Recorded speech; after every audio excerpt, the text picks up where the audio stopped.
কবিরা বলে পুরাতনে অবহেলা জন্মায়। আমি কি বলি জানো বৈরাগী, পুরাতন হলে দায়িত্ব বাড়ে।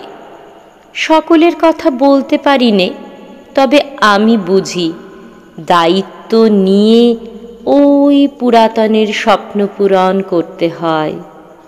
ওই যে পুরাতনের হাতে হাত রেখে কথা দিয়েছিল, ও সমস্ত স্বপ্ন নিজের মনে করে পূরণ করবে, তা যে হৃদয়ে গেঁথে গিয়েছে, ও যে অবহেলা করার বিষয় নয়। সময় বাড়লে ওই পুরাতনের স্বপ্ন পূরণ করার চেষ্টা বড় তীব্র হয়ে পড়ে। তখন কোন ফাঁকে যে মানুষটাই অবহেলিত হয়ে পড়ে, এখন সেই জেদটুকু তো বুঝে নিতে হবে। বলো বৈরাগী, তোমায় কি আমি কোনো মূল্যেই হারাতে চাই? বলো দেখি। বুঝলে মাধবী, অবহেলা সবসময় যে ইচ্ছে করে হয় তা কিন্তু নয়।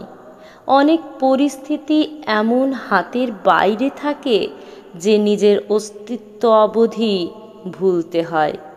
তা অস্তিত্বহীন মানুষ কিভাবে তার ভালোবাসার মানুষটাকে যত্নে রাখবে বলো দেখি?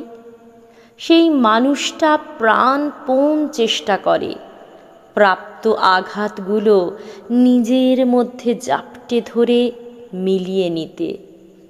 সেই জন্যই তো অবহেলা হয়ে পড়ে, যাতে আঘাতগুলো ওই মানুষটাকে বিপর্যস্ত না করে ফেলে।